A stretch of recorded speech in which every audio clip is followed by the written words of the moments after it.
Hello, good morning, everyone. Morning, sir.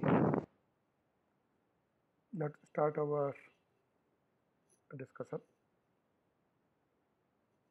Today, we will discuss how does email get transferred, what are the protocols involved.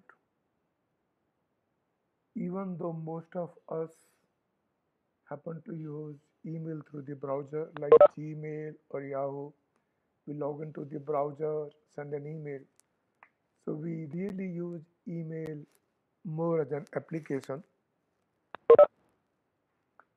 rather than email per se in terms of protocol perspective.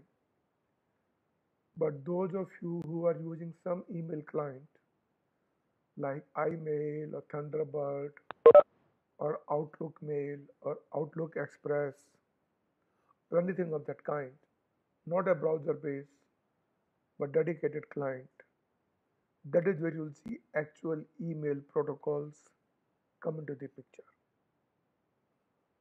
So though it is kind of losing relevance because everyone is trying to move to browser based, I still happen to use mail client like iMail, and thus I need to look at how the protocols are, how the email client uses these protocols.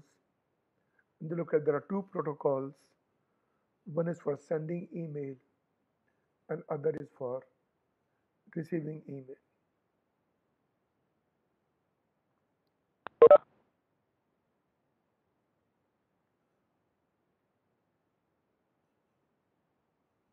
Some material is from the authors. Most of materials is I have put myself, though not in the book, so it's good to have.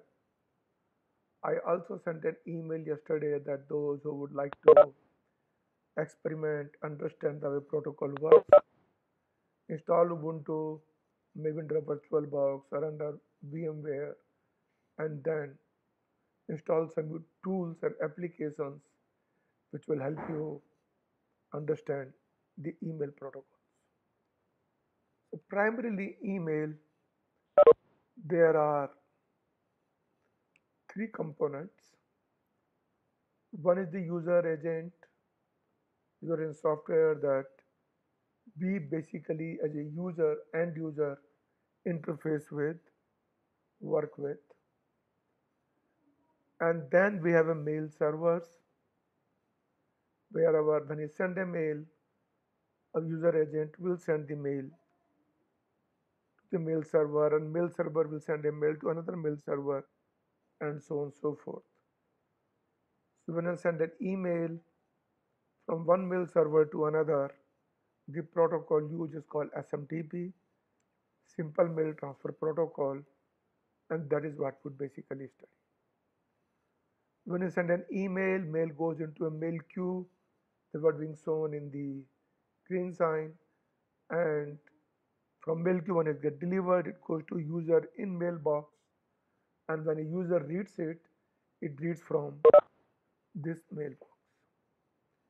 Initial protocol was RFC 2821 that talks about how the mail is delivered. RFC have been updated. Initially, email was insecure. Everything was clear text ASCII. So even if to authenticate, it was more of an authorization rather than confidentiality. And somebody want to capture, they can see what is happening. So initially, like all applications, FTP, HTTP, SMTP, email, POP, all protocols were kind of security was not the criteria. Objective was to make them usable, make them popular, acceptable, and security has been added as an afterthought. So RFC 5321 supports security, but not the original one. When you say user agent, is basically you can say from a user perspective, it is the mail reader or mail sender. So any user who want to access email, he'll use some kind of mail agent like my iMail or Thunderbird or Outlook. And primary job user does using this mail agent is composing an email, editing, sending, reading email, or even replying, or deleting, or whatever actions we normally take. You said applications are Outlook, Thunderbird. Like I can show you my mail client Outlook. I use two of Outlook two clients, and today's email clients support multiple accounts. So if you look at my email client, I have an account with KSIT, I have an account with ACCET India, my account with IEEE.org, I have account with live.com. These are all the email accounts, that single email client. This is my Outlook email client which I'm using. A single email client works. These are all my official mails. For my personal email, I use other, which is your iMail, Apple iMail client, which is basically dealing with Gmail and something of that kind.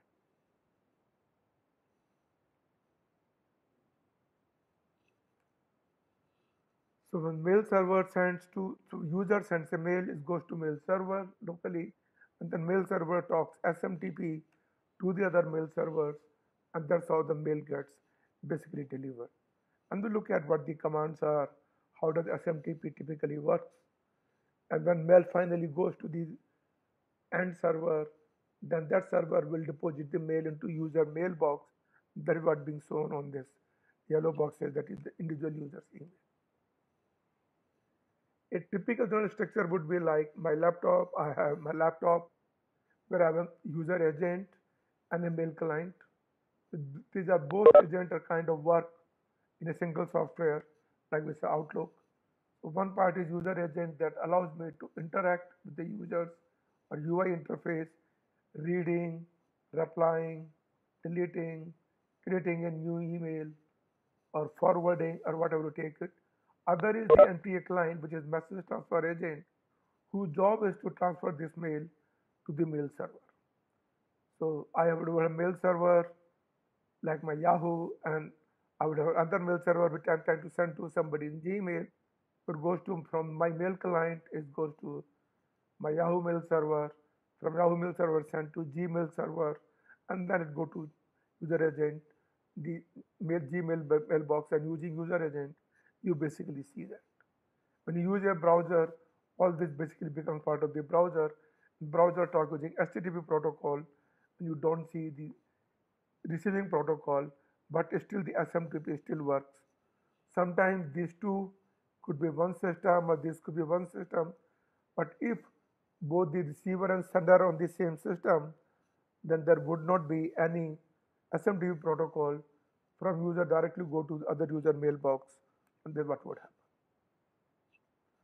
So looking at electronic mail, we said SMTP is the primary protocol that is used called simple mail transfer. Simple meaning simple protocol, basic commands.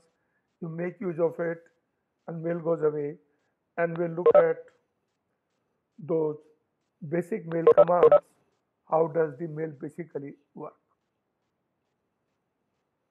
So let's look at we already talked about user agent functions. Composing means you create an email. After you create, you have to send it. You can create an email and store it in draft. Don't have to send it. You can read it later.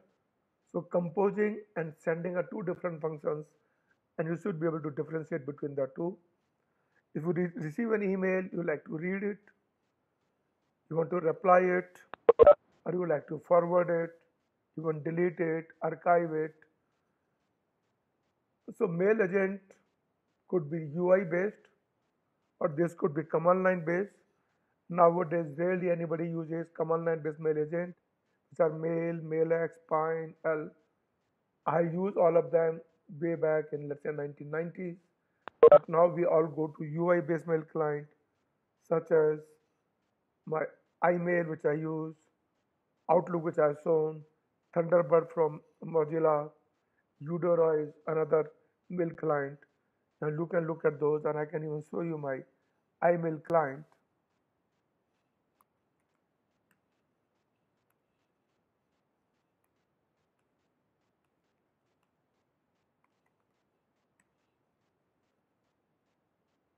Look at this is my mail client, and I have about 10 email accounts which the single mail client is using. So all my Gmail comes. You can look at it here.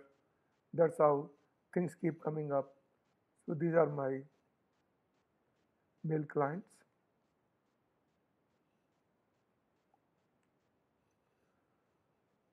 Most of the applications in the internet use TCP as underlying protocol, like we have seen HTTP that uses underlying TCP.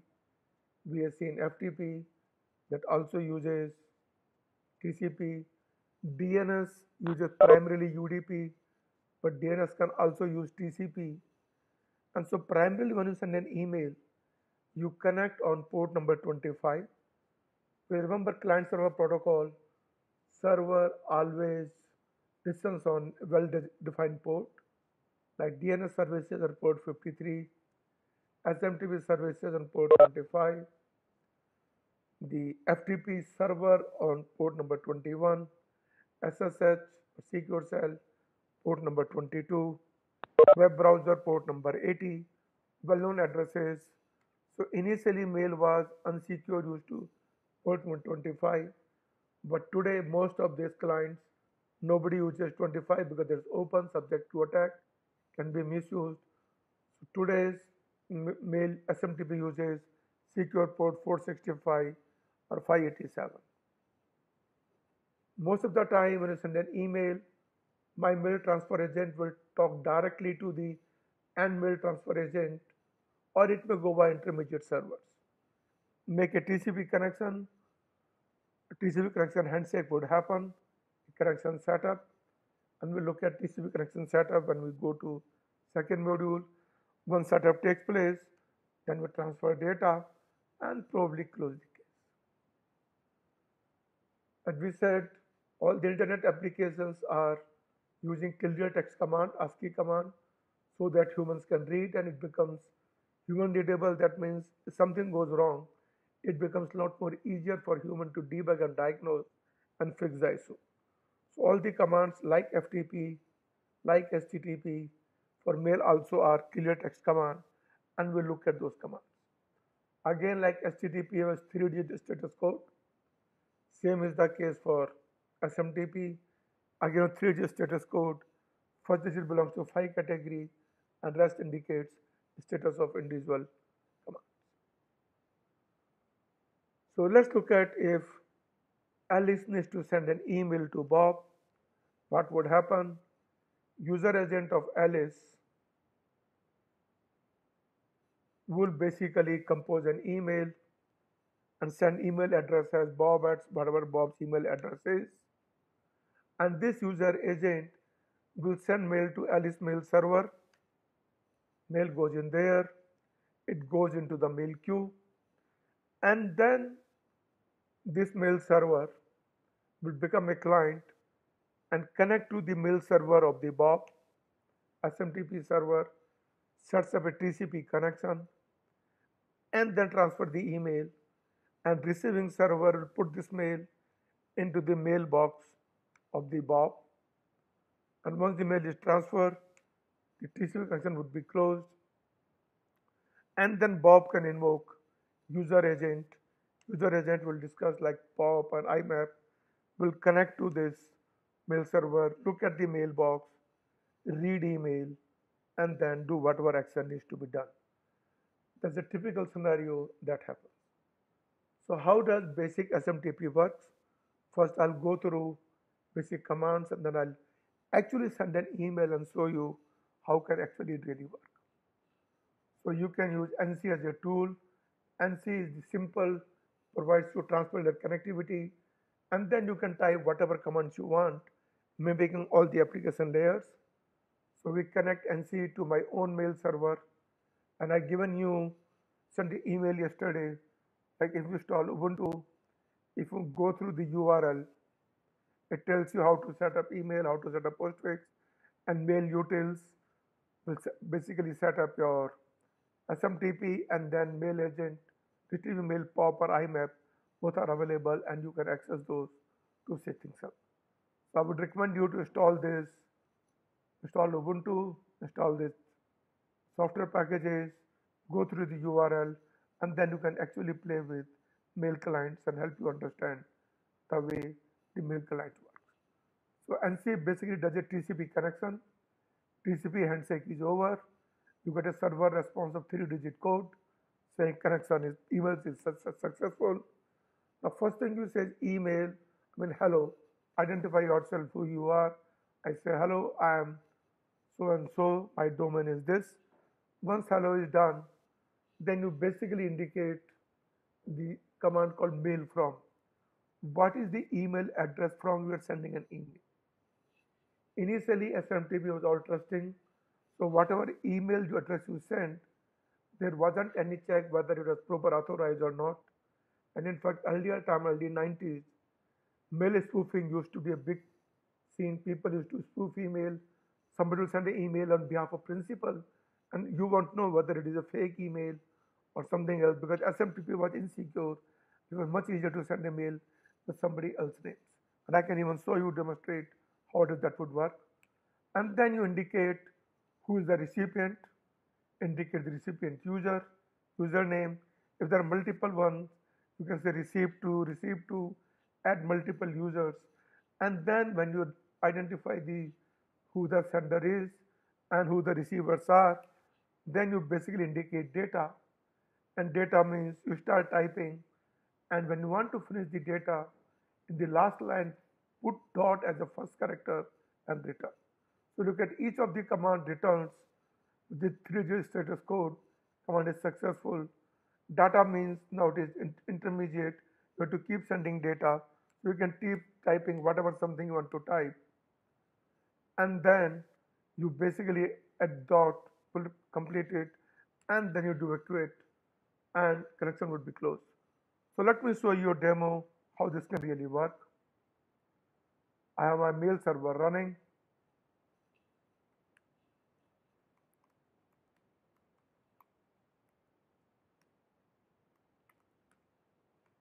So I am from my Mac box. I would say NC. I'm connecting to the mail server. At the SMTP, I would say hello, and so and so. Mail server responded domain. Now I say mail from. Sorry, made a mistake.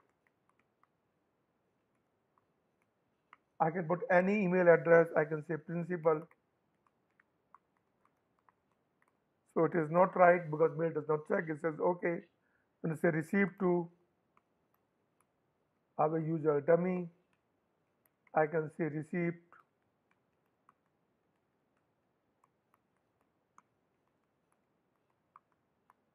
Another user.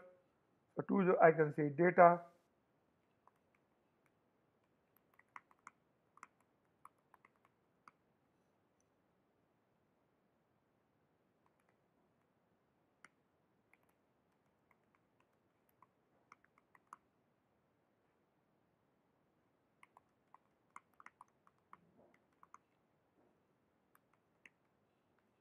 Let's say I'm done.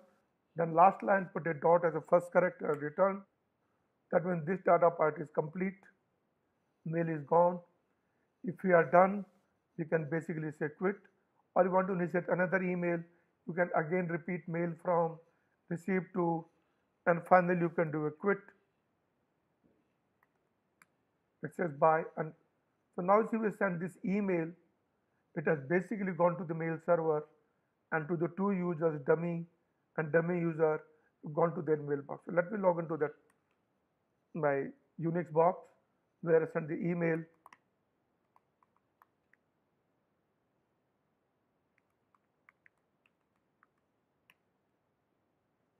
I logged in, so there is a mail dir.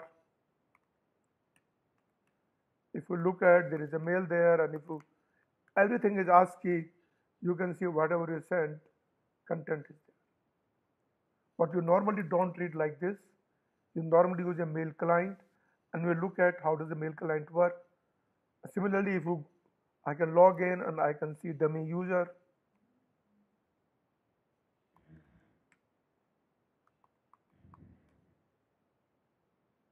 I don't think I logged in dummy user.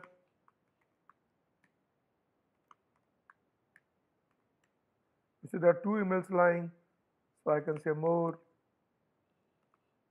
current one, and say mail is lying in the mailbox. And you can see all those details sent on Monday, September 28th from this server by from, and it says delivered to, and say return path, reply should go to this. So I'm basically spoofing principal email address to send it. So earlier time when there was no security, spoofing was a lot more easier. And as a net admin, it was my lot of headache to figure out who is spoofing emails and trying to catch them and warn them. But nowadays there are no open email servers where you can send such open spoofed up emails. So let's look at what we did. NC server name port number 25. You basically see your command hello, hello just to set up which server my domain is, then mail from to identify who the sender is, receive to is, who the receiver is, then to send an email data, and then you finally quit. Today we use hello extended hello, and then once you start, after the data, you put a dot, and then that your data would be over, and that's how the connection would go. Now SMTP uses persistent connection, meaning once a TCP connection is set up, you can send multiple emails to multiple people and need not be just email, and that's the meaning of persistent connection. Initially, all internet communication was ASCII based, so even the mail, everything was ASCII. It was using 7-bit ASCII, header, body, everything is readable as we have seen. There is no binary data. Even to send an attachment image, it will basically be encoded into ASCII format and then sent along with it.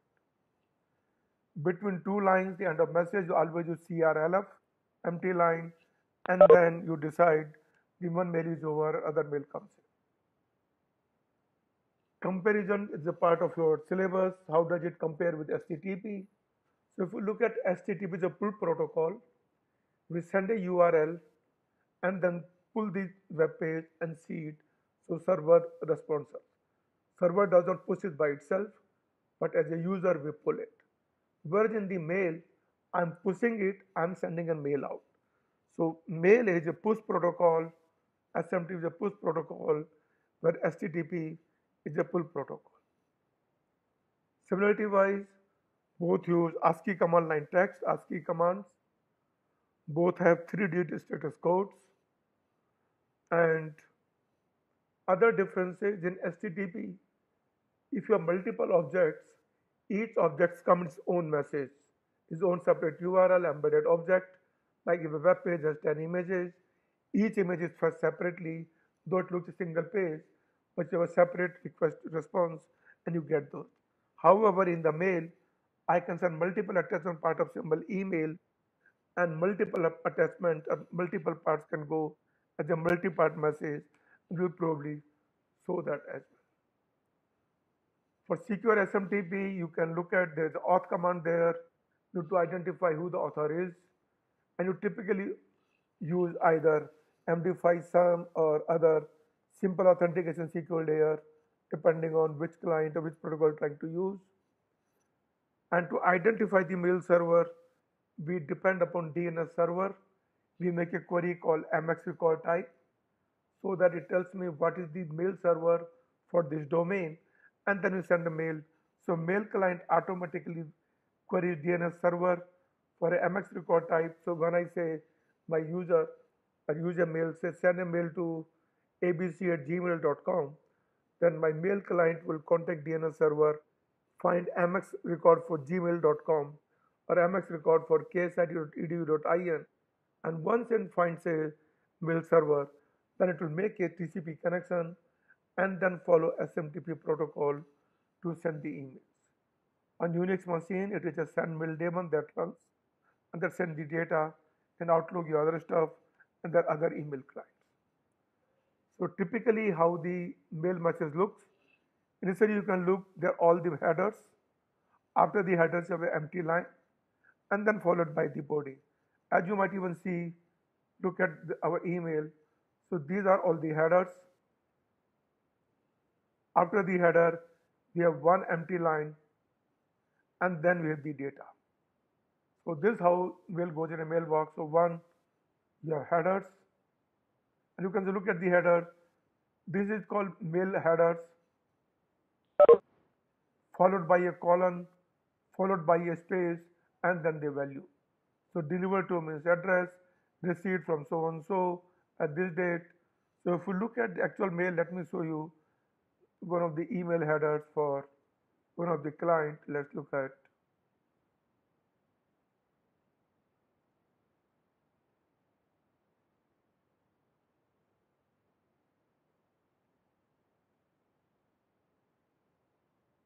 Let's look at this email. I can right click, say view source, and now you can actually see the real email delivered to.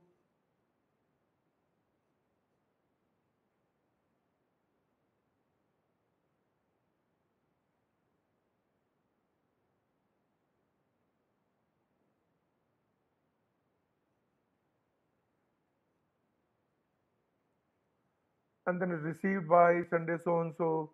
And you can keep seeing this authentication results. It says further. So you look at all the headers, and then you say from, receipt from.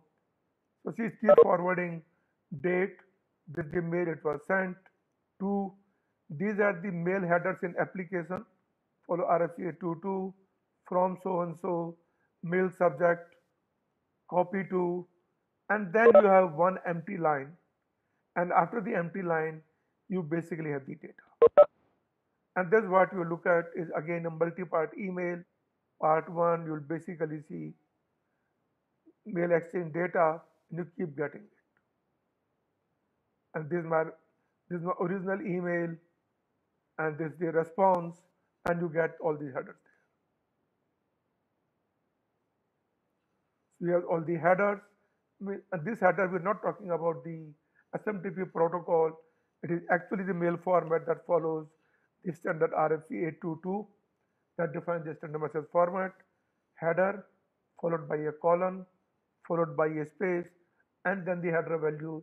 And when all the headers are over, then between the actual message, what you see, you have the empty line and then the actual body part. And that is how the mail consists of. And in the header, you'll see to, from, subject, return path, and we just said these headers are different from the SMTP headers. So you can look at those, figure out, do things up. Now this will look at the mail delivery.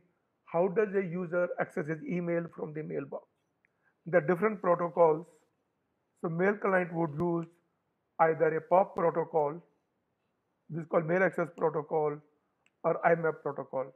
POP is post office. So today is post office version 3, and IMAP is internet mail access protocol. I'll give you a demo of POP, and then we see how does deliver. So POP3 is an RFC 1939. It is again basic, simple protocol that you can use to access. But today, most of the time, IMAP is more sophisticated, it's more user friendly. POP is only download and delete. It does not remember where you stored it. Once you download from server, delete it, it simply goes. Where IMAP can sync your local mailbox to the main mailbox. So let us look at how does POP3 protocol works. You basically first authenticate who the user is.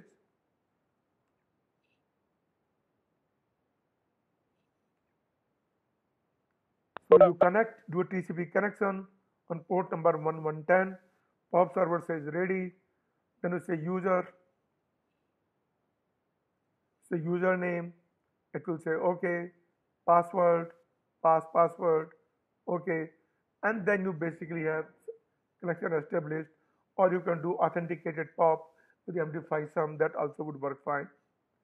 And now you basically start retrieving emails, and for each command you choose, either it gives you OK, which is correct, or error with the plus OK means command is correct, you respond, Error means invalid command doesn't understand, you get an error. So how do you retrieve email? You can basically use a list command. List meaning tell us how many mails are there in the mailbox. So we look at those, issue a list command, and then SIEM is for client, S is for server. So client says list, server is giving you one email of size 498, second email of size 912 characters, and there's no mail, then last is dot. And then, so this only gives you a list. So you can decide to retrieve first email or second email or third email.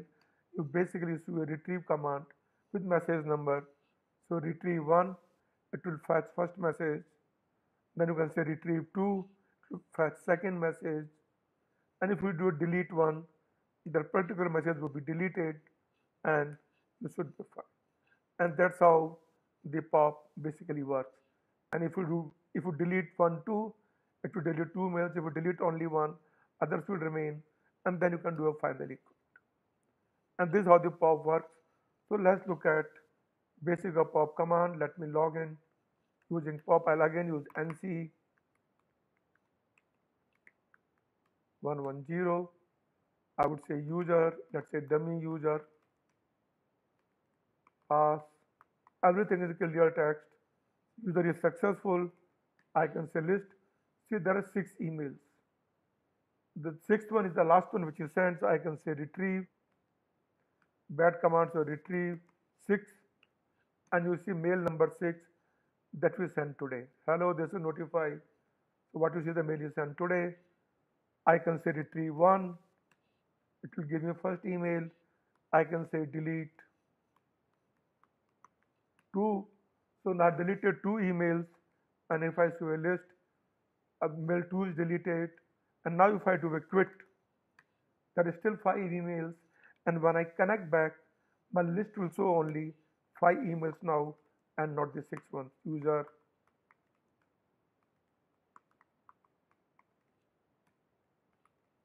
so 5 emails. Now I can say delete 1, delete 3, delete 4, retrieve 5, the email. So that done 3 deleted, and I say quit. So there are 2 email box there, and that's what it basically works. And that's how the pop works. Most of the time mail has attachments. When mail has attachments, it basically follows the MIME format. Attachment needs to be converted because initially everything was clear text and null character was seen as end of line. And so if you're sending binary data which may are null, they may think data is over, following C language stuff. So everything was to be converted to ASCII and mail was sent. So you basically look at how attachment to be done. There are different MIME types. The same MIME types as you use in HTTP. Actually, HTTP MIME type came from mail, and that's called multi-purpose internet mail structure. And normally they use base64 encoding and other encoding as well. I'll quickly go over base64 encoding to explain. It's basically you take 3 bytes of data, convert into 4 bytes in ASCII and convert. So the email header MIME, we say MIME version 1, content ISO, transfer encoding, 7-bit, 8-bit, base64, binary, whatever, and then which content ID and content part, and which part, and then you continue. I sent you one attachment which you can look at and see the MIME headers, and then let me first look at how does the base64 works. So look at, we say everything has to be ASCII. So only took base64 meaning only 64 characters, 26 capital alphabets, 26 small case alphabets, 10 digits, and 2 characters plus and slash. This makes it 64 characters, and we also need a equal sign as a padding to filler. So let's say how does base64 encoding works. Consider that our data happens to be 18CS and we want to convert into base64. So write 18CX in binary. We can write in hex and binary. So 1 is 31 ASCII in hex, 8 is 38, C is 43, and S is 53. Writing them in binary, we basically get this. This is 31, 38, 43, and 53. Now you take 6 bits at a time. When you take 6 bits at a time, so you get this 6 bit 001100. The next 6 bit 01001101100011. The next 6 bits 100001. It should be 100001. Then 000011. The next 6 bits, and now we are left only with 2. Left only with 2, you fill up with zeros, and let's see what is to be done. Now how do we encode? You look at the decimal values and index into base 64. So if you look at, now this is 12, this is 19, this is 33. Look at respective value in the previous case, like 12 happens to be M, 19 happens to be T, 33 happens to be H, and that is basically, we look at those characters and represent those. So we basically get MTHDUW. Now we need to convert base 64. It has to be in the blocks of 4, always 4 characters. Now we get only 6. So we put 2 characters as a filler, which is equal sign. So actual base 64 encoding would be MTHDUW equal sign, and this is your encoding of 18 CS. So I recommend you to practice it out, and I'm likely to ask you, given your sum data, convert it to base 64 and see how does really work. Even when you do authenticate using HTTP, they again use base 64 encoding. You can see in Wireshark, and that's the way it works. We already talked about it. Let me also show you the multi-part extension which I sent you. The email, let's say this is SMTP attachment.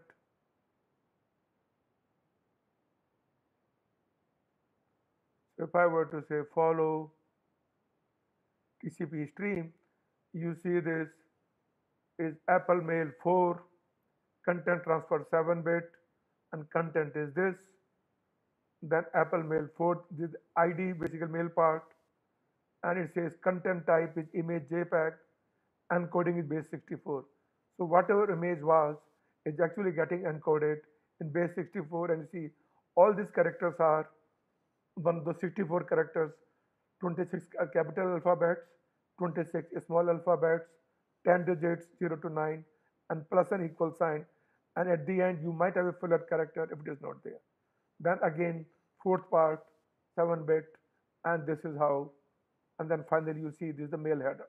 So you can look at the mail headers, 22, and then we're authenticating using this authenticated email, because nowadays on this actual personal email sent through my mail server, we don't use open email anymore. It's authenticated using the CRAM MD5 mechanism. Mail from is info from rpsecurity.com, received to another myself somewhere else, and then these are all the headers that goes in, and that's how. So you can look at it, you can run a capture and say things, how things work.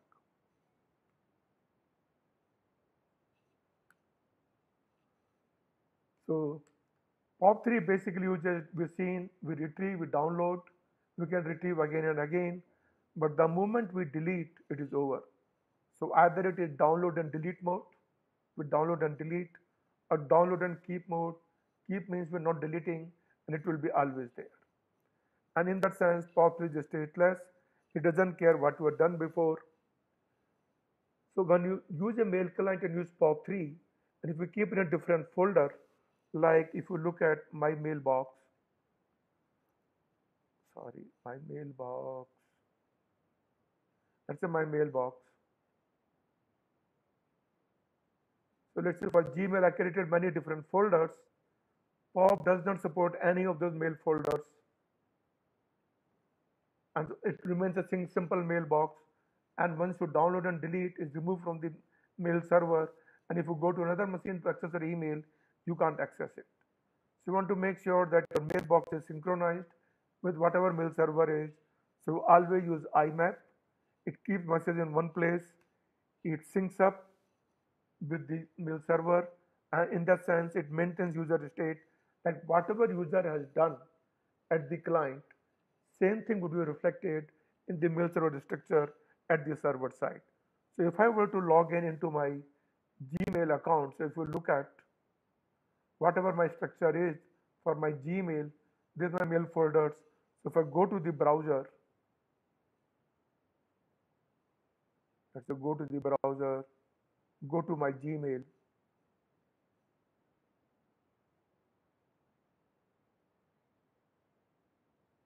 and you can see these are all my mail folders, my mail structures, whatever I created in my mailbox. So using IMAP, I can maintain this, and that's why IMAP is all stateful protocol, whereas POP3, so I don't use POP3 anymore because it will simply download, and then if I go to other machine, I can't access it. Whereas Gmail, I can access from anywhere, and I can access my mail client as well, and this works fine. So deficiency of POP3 is it cannot allow me to organize mail on mail server. I can organize locally, but not on the mail server. And once I download it, it's simply deleted. I cannot see a partial content check. I have to download full email. The IMAP, I can don't download the attachment. I can download only text part to see, and I can download attachment if I require. For IMAP, I can check the headers, I can search the content, I can do a person download, I can rename, organize my mailboxes, it will be reflected on my mail server. And I can create a hierarchy of mailboxes, different organizational structure, and that's the way it is. Web-based email is not part of our syllabus, but this is what we use today. And in that sense, both FTP and email are kind of becoming obsolete. And probably when the course is updated, they might even be removed from the course because as a user, really don't use it.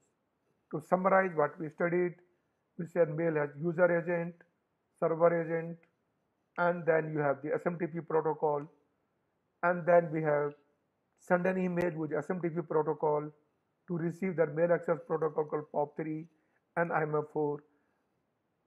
Today we do mail authorization, it wasn't the case. All the things are sent in ASCII text, but today it supports the other kind of encoding as well, rather than base 64, and with my email and multiple mails, multiple attachments as part of a single mail can go. And differences from HTTP we looked at, which is HTTP, each object comes its own encoding separate object, where a mail multiple can comes. Similarity wise, both use ASCII commands, both use TCP underlying connection, and both use 3G status code. That's all for today. If you have any questions, please feel free to ask. Otherwise, we are done. And next class, we will look at socket programming.